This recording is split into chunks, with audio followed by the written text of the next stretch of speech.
tuna sashimi. 3, 2, 1.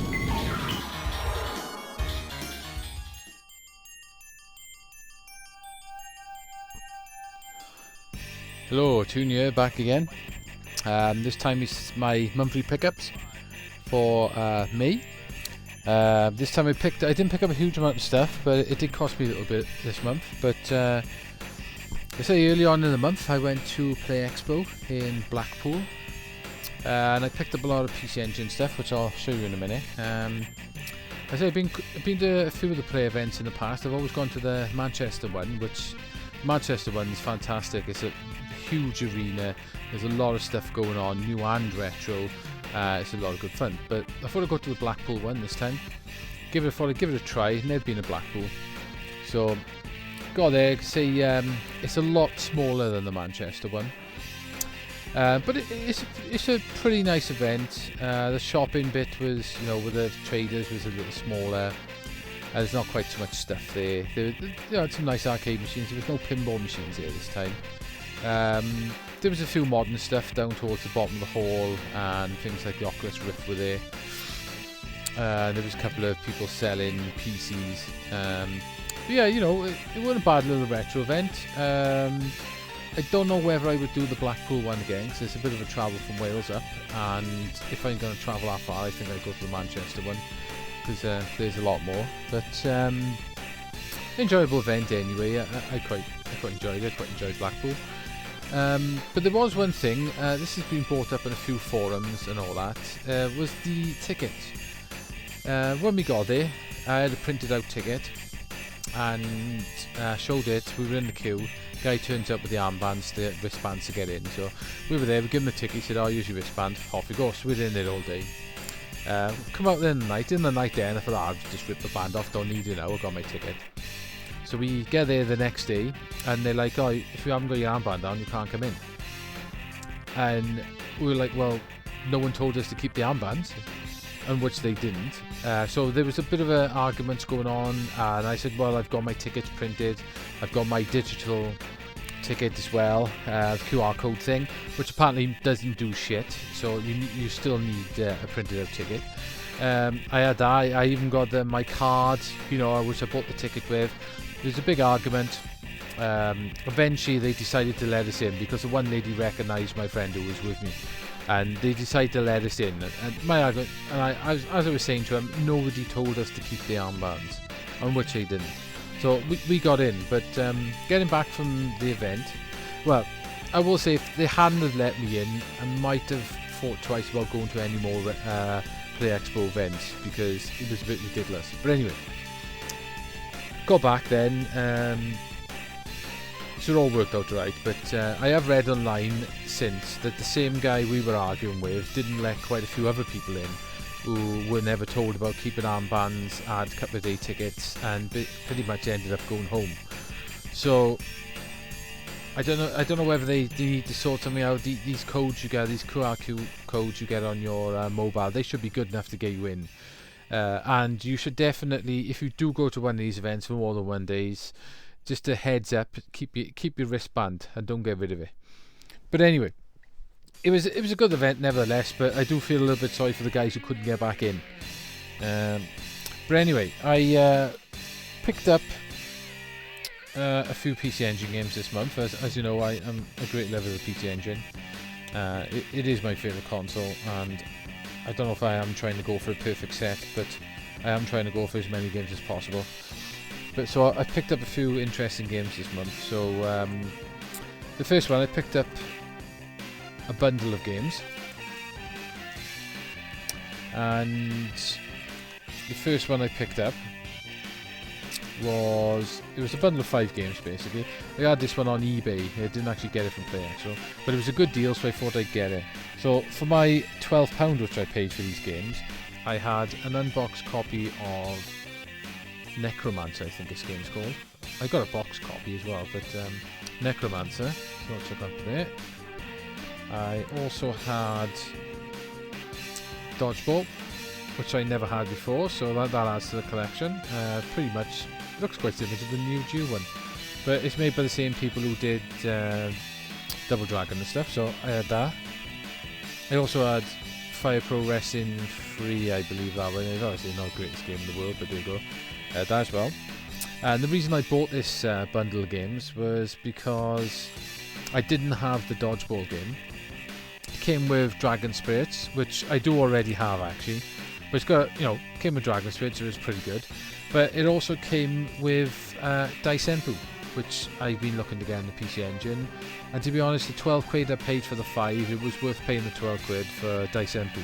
So I thought, can't fault it, I'll get 4 other games, even though I got a few of them.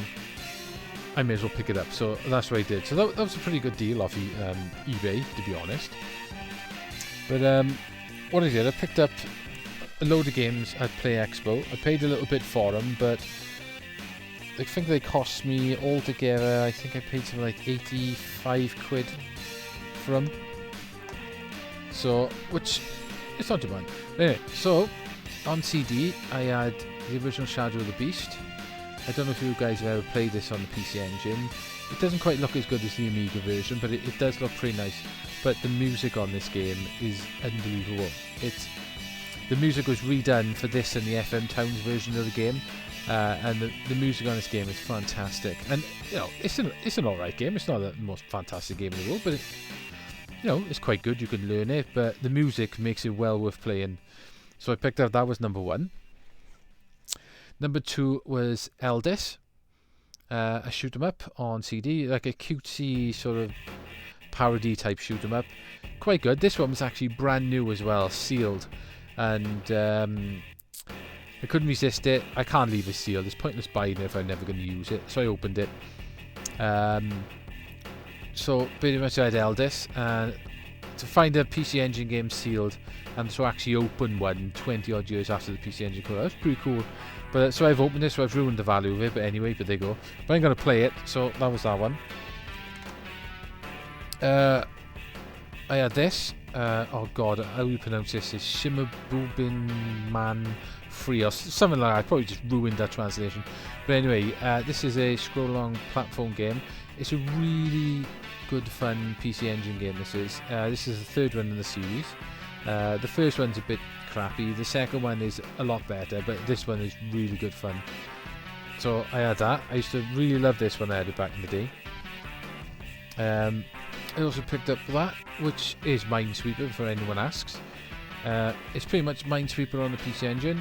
Minesweeper is an easy game, but I quite like it. It's a very cunning game and keeps your head thinking, and what's going on, where the bombs are. Does definitely keep you thinking, especially when you get really massive maps. But this has got like a quest mode and stuff in it, and if you like Minesweeper, it's pretty cool. It's not a bad little game. So I had that, and then on cartridge or Hue card, I picked up Sidearms. Been after this one for a little while. This is a Capcom scroll-along shoot 'em up. Pretty old school. You play a robot and you can have 2 of you and you can join together into one. Yeah, this is a pretty cool game. It's pretty hard, but it's a good game. I used to really enjoy it back. So that was pretty much what I picked up from Play Expo. And then after that, I ended up on the PC Engine bug again, as you do. So I went searching for a few more games that I wanted. So this is what I picked up. First one, I really do like the Valius games. I know a lot of people think they're cheap and crappy, but I like them. And so I picked myself up a copy of Valius 3. This is CD game. It's a platform hack and slash, I suppose. A couple of schoolgirls or something turn into these like warrior girls and go around using it. But I used to really like this game. It's a really good fun game. It does have 1 or 2 annoying levels. They're not the easiest of games in the world, but they're good, and I really like this. So I picked up that again. So that was a pretty good buy.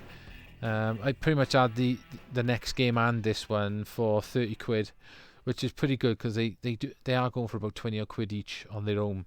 And then the next one I picked up was Valius 4. I've never actually owned this on the PC Engine, but now I do. This is a similar type of thing, but with better graphics, bigger levels, bigger bosses, better cutscenes. This one actually came out on the SNES as well in Japan. I don't really know which one is the best version, to be honest. Probably the SNES one's probably a little bit better looking, but you know, this one's obviously going to have the better music. But yeah, this is a pretty cool game as well, so I picked up that. And then I had another look round, and then I seen another game that I really wanted on the PC Engine, which I have not seen for a decent price for quite a while. I've usually seen it around the 60 to 70 quid mark. But there was a guy who was selling off his collection on eBay from the UK, and I managed to score myself a pretty mint copy of Power Stars for the PC Engine.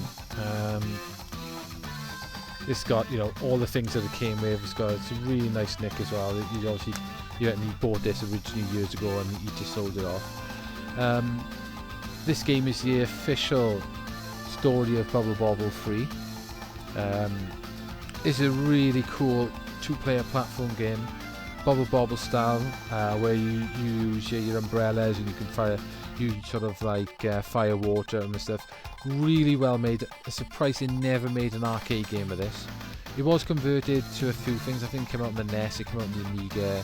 I'm pretty sure it might then come up with Spectrum or something like that, or maybe the Game Boy. But that was it. It was never really a mainstream game, but it is officially the, you know, Bubble Bobble 3. So it was pretty much Bubble Bobble in the arcade, then Rainbow Islands, and then this game. But this game is a fantastic platform game. I've been wanting this game for years but never owned, but I actually got a copy of it now, so it's a pretty mint copy. The only thing I'd say is it's a little bit sun bleached on the cover there, but apart from that, compared to the other side, I can live with that. But yeah, so Power Stars. So guys, I'm checking up with it. I've had a bit. I'll put the end with it. I've had a bit of a PC Engine month with Play Expo and stuff, so I did take some money with me because I thought I might buy something. So can't fault that. I love the engine and trying to collect a lot of games for it. I did pick up one other thing this month though. Last month in my pickups you may notice I got myself a Japanese 360, and I do plan to get a lot of the Japanese shmups that I couldn't play before because I'm really into shmups. And I looked on Play Asia and they were doing some good deals, but they were just with postage, with just over the import duty charge, and Play Asia won't mark any parcels down. So I found a seller in Japan and I picked myself up a copy of Death Smiles 2, which is a vertical scrolling and horizontal scrolling shoot 'em up with these like girl witches. This one is actually in, I don't know if you can see, this one is actually in 3D. This is region locked to Japan. I would say that this is not as nice looking as the original one, which is 2D, and the 3D does look a bit old, but when you crank this, your levels up in this one, it's unbelievable the amount of stuff that's going on screen. So I think I understand why the graphics couldn't have been any better than they were, because it must take a hell of a lot of processing just to chuck around just the bullets and all the stuff you collect, to the point that the Xbox pretty much almost grinds to a halt at times because the screen is full of so much stuff. But yeah, Cave Game never came out here, which is a shame. I've never seen the arcade one, but yeah, pretty cool. If you love cave games, it's a bit of a must-own, I suppose, the same as all the rest of the cave games. But there are better cave games than this, and I would say probably Death Smiles 1 is better. But it is good. So that was the last game I picked up this month, was Death Smiles. So that's pretty much it. This for the month for me, 2015. Hopefully, possibly, I don't know what I'm going to pick. Well, I don't know what I'm going to pick up next month. Hopefully I might get a few more shmups from Japan. I'm planning on doing an order for a few more. But that'll be it. And I may, if I can afford it, I might pick up an Elgato HD. So then I will be able to directly capture all footage from the games I chuck up. So that should improve the quality of my channel quite a bit. But they're a little bit pricey, they're 140 quid. So I'll see if I got enough spare cash to buy one. And if I do, I'll pick it up, and hopefully you guys should see the better results we get. But anyway, that's my pickups, and hope you enjoyed, and I'll catch you in the next video. Bye now.